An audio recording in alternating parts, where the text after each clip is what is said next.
حضرت علی رضی اللہ تعالیٰ عنہ فرمایا کرتے تھے کہ اگر اللہ تعالیٰ نے اس امت کو عذاب دینا ہوتا، اگر اللہ تعالیٰ نے اپنے محبوب صلی اللہ علیہ وسلم کی امت کو عذاب دینا ہوتا تو اللہ اسے رمضان کا مہینہ عطا نہ فرماتے۔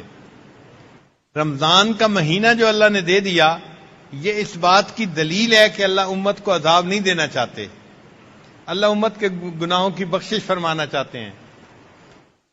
تو بس ہمارے اوپر اللہ تعالیٰ کی کتنی رحمت ہے کہ پھر ایک اور رمضان زندگی میں قریب آ گیا۔ اللہ تعالیٰ بخیریت رمضان تک پہنچائے اور اس رمضان کو خوب عبادت کے ساتھ کمانے کی توفیق عطا فرمائے۔ اس میں آپ تہجد کی پابندی کریں، تلاوت کی پابندی کریں اور سارا دن اللہ تعالیٰ کی یاد میں، انابت اللہ میں گزارنے کی کوشش کریں۔ امام ربانی حضرت مجد ثانی رحمۃ اللہ نے لکھا ہے کہ رمضان کا مہینہ آنے والے سال کا ایک نمونہ ہوتا ہے۔ جو انسان رمضان میں جس گناہ سے بچ جاتا ہے، اللہ تعالیٰ آنے والے سال میں اس گناہ سے بچنے کی توفیق عطا فرما دیتے ہیں۔ لہذا رمضان کے مہینے میں آپ ڈٹ جائیں کہ میں نے کوئی گناہ نہیں کرنا، میں نے عبادت میں سستی نہیں کرنی۔ بعض لوگ کہتے ہیں جی کہ ہم سے تو وظائف نہیں ہوتے۔ بھائی رمضان شریف کے اندر وظائف کی پابندی کر کے دیکھیں، اللہ تعالیٰ بقیہ پورا سال وظائف کی پابندی کی توفیق عطا فرمائیں گے۔ جو لوگ کہتے ہیں جی کہ تہجد میں آنکھ نہیں کھلتی، بھائی رمضان شریف میں آپ تہجد باقاعدگی سے پڑھیں، بقیہ سال اللہ تعالیٰ تہجد کی توفیق عطا فرمائیں گے۔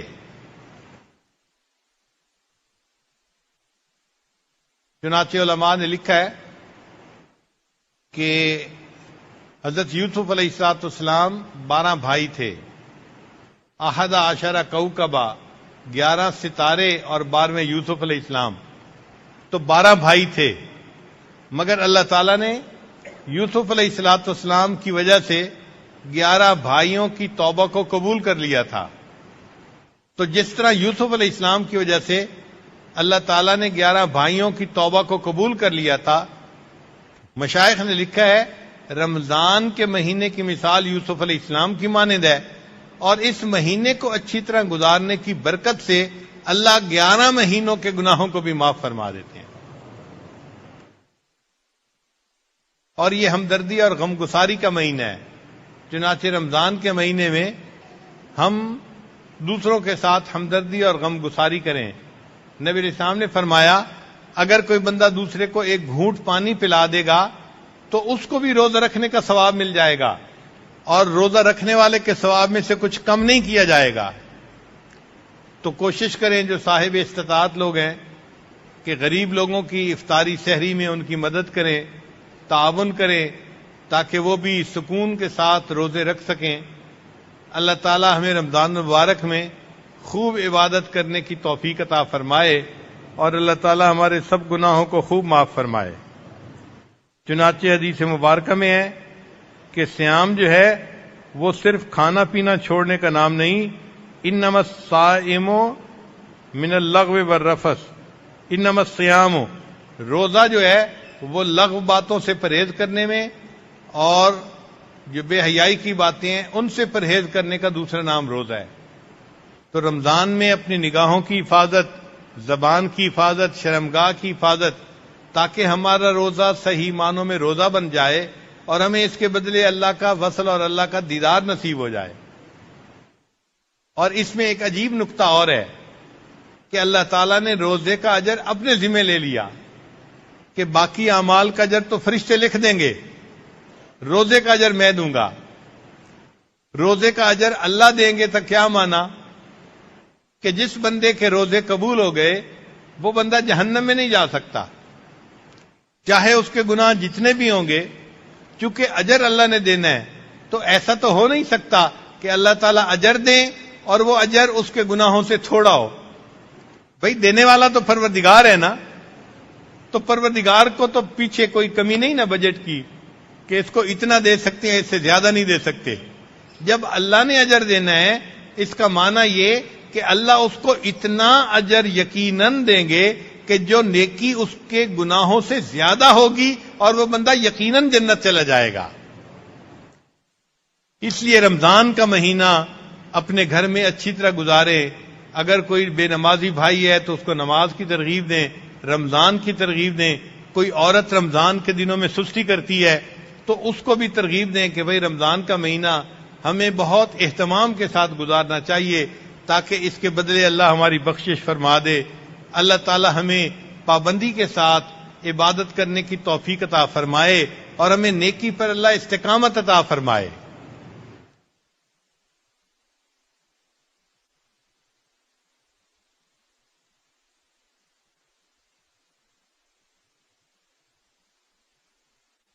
سر جس پہ نہ جھک جائے اسے در نہیں کہتے.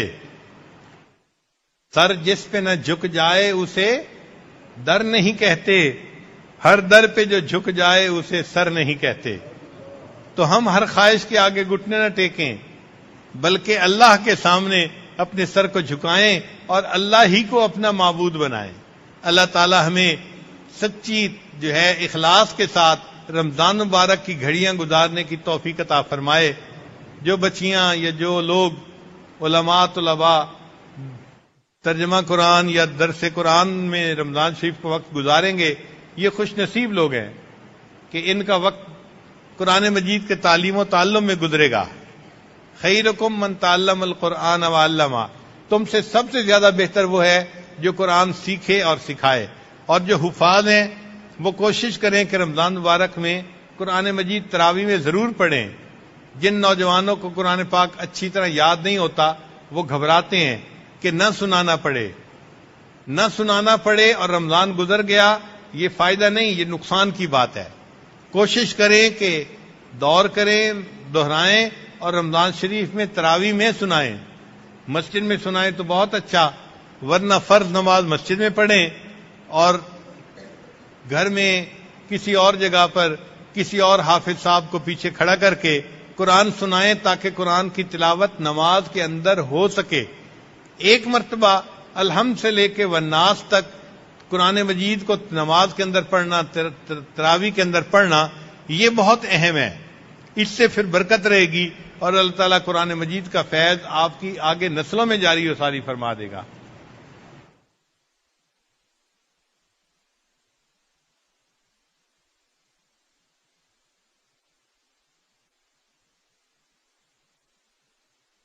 آج کل کے دور میں لوگوں کو اپنا وزن گھٹانے کا بڑا شوق ہے. اس کی دو وجوہات ہیں. ایک تو وزن بڑھنے سے بیماریاں بڑھ جاتی ہیں، تو واقعی وزن کا کم ہونا انسان کے لیے فائدہ مند ہے. آدمی چاق و چوبند ہو جاتا ہے، چلنا پھرنا آسان ہو جاتا ہے، کام آسان ہو جاتا ہے، سستی ختم ہو جاتی ہے. اور دوسرا یہ کہ عورتوں میں کم وزن کو پسند کیا جاتا ہے. تو عورتیں چاہتی ہیں کہ ہمارا وزن کم سے کم ہو تاکہ مردوں کی نظر میں، خامدوں کی نظر میں ہم خوبصورت رہیں. لہذا ایک خبط ہے ڈائٹنگ کا. سارا دن لڑکیاں بھوکی رہتی ہیں تاکہ وزن گھٹ جائے.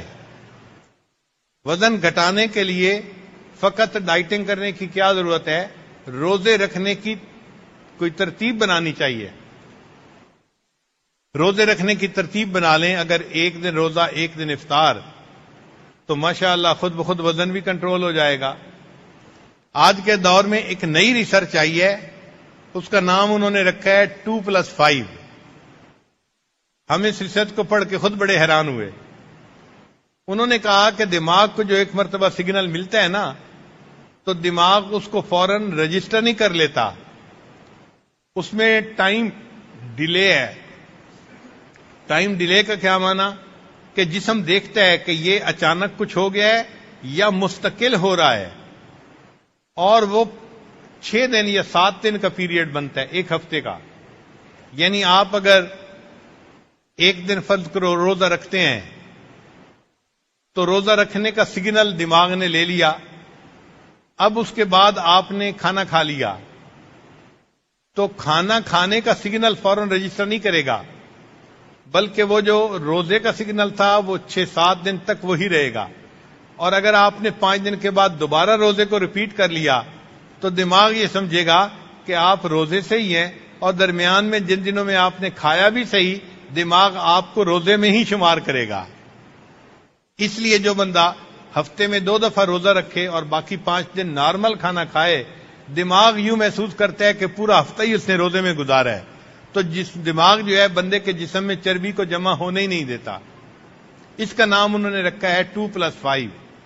چنانچہ ہفتے میں 2 دن روزہ رکھنے کی عادت اگر ڈال دی جائے، سنت کا ثواب ملے گا اور وزن کم ہونے کا تو فائدہ مفت میں ہی مل جائے گا. اللہ تعالی ہمیں عبادت کو شوق کے ساتھ کرنے کی توفیق عطا فرمائے.